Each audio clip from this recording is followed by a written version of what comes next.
guys, welcome back to Fish and Hex, and in today's video I'm going to be setting up a quarantine tank. Now I redid the little fish room here, and we have a space right there. So Petco's having the $10 gallon sale, so I'm going to be heading over to Petco now to pick up a 10-gallon tank, and we'll come back and put everything together. So let's get over there.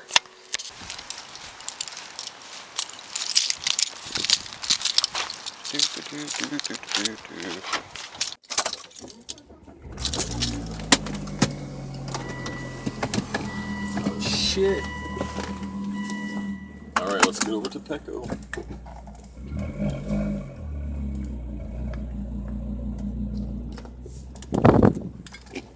I love this Volvo, by the way. S60R. 6-speed. Very nice.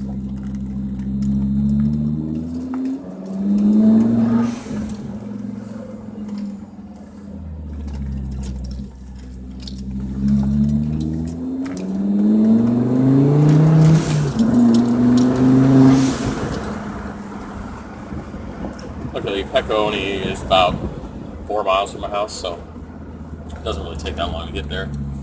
And I don't really exactly drive that slow, so.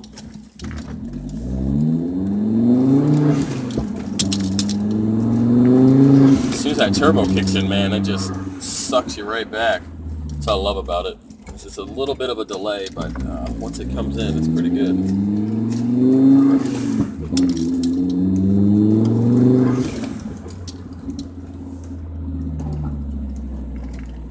I do need to fix the power steering pump in this car,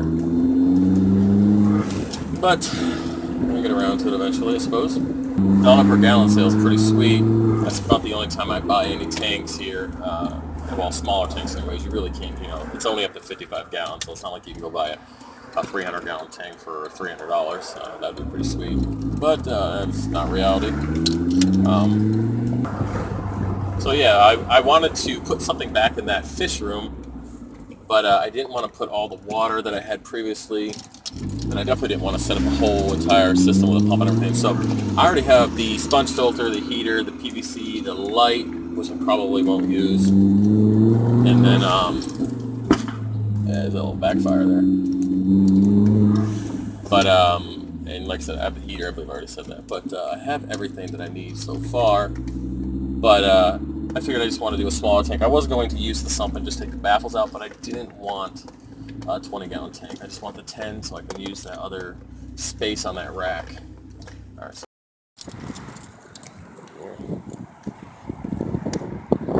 here we are.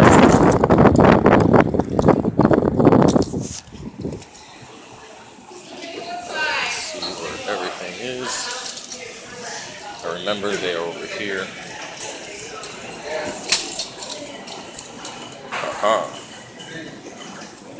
Here we're gonna get this 10-gallon, 20 long, 10 wide by 12 high.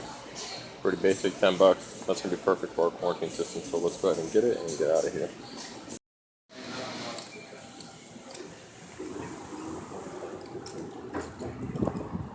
Damn doors keep closed on me today. Alright, so now it's time to go home. Clean this tank out. Set up the filter in the main tank side. Be good to go.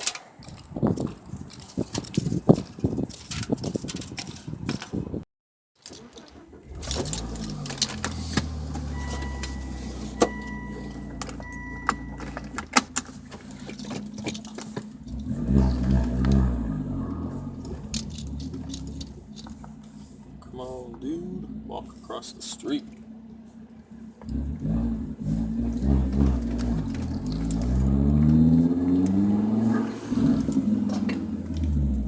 That friggin' pump needs to be replaced.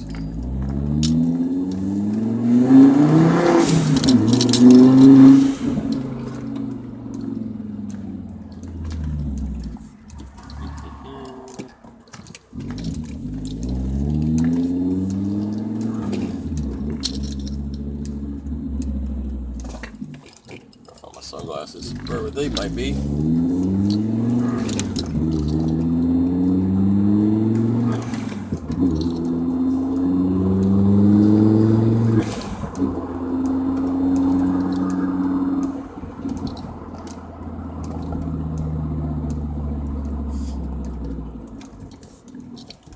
bring my kid to the park today, being this nice. It seems like every time we get some free time, it's never nice outside. And when we do, it's raining. There's something going on. But this is perfect. What's up, guys? We're back here in the fish room. The 10-gallon tank is where it's going to be. The only thing to do now is go ahead and take this sticker off. And we're just going to do a quick rinse inside and out of the tank there in the tub, just to get any kind of crap that might have came on it during shipping. Now, what I personally use in my quarantine tanks, I like to use these little 4-inch PVC kind of hiding places. Just throw those both in there. I have a 100-watt heater. Alright, since it is 10 gallons, it's going to be perfect. Then I have a sponge filter. So what I'm going to do with this is I'm actually going to set it up in the refugium of the 125-gallon reef. I'm going to let it sit there for a couple weeks. And then when I do my next water change, since I just did it on the 125, I'm going to use the water from the 125 and put it in this tank. And then go ahead and put the sponge filter in that tank as well. So pretty much will be cycled. There'll be beneficial bacteria on this filter and be good to go.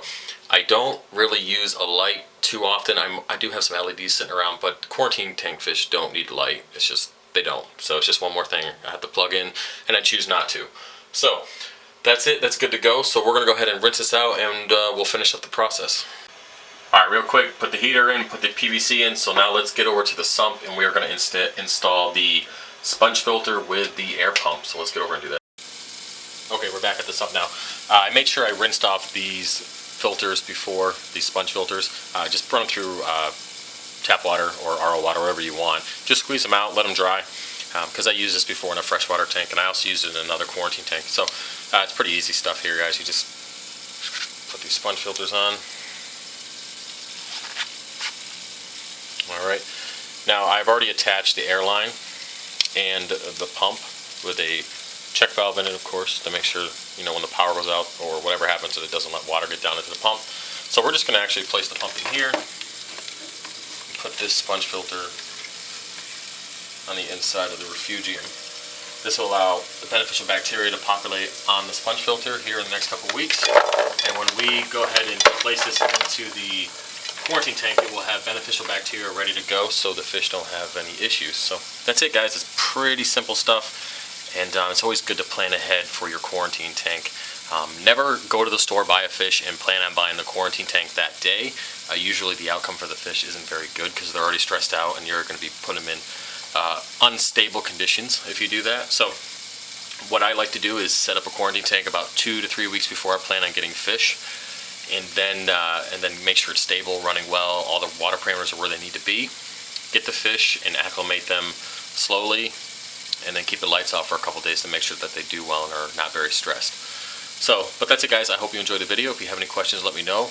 We'll come back to this tank in a couple weeks when I actually get some fish, and then we'll go through that whole process as well. If you want to see anything in particular, let me know. And as always, like, comment, subscribe, and I will see you next time. Later.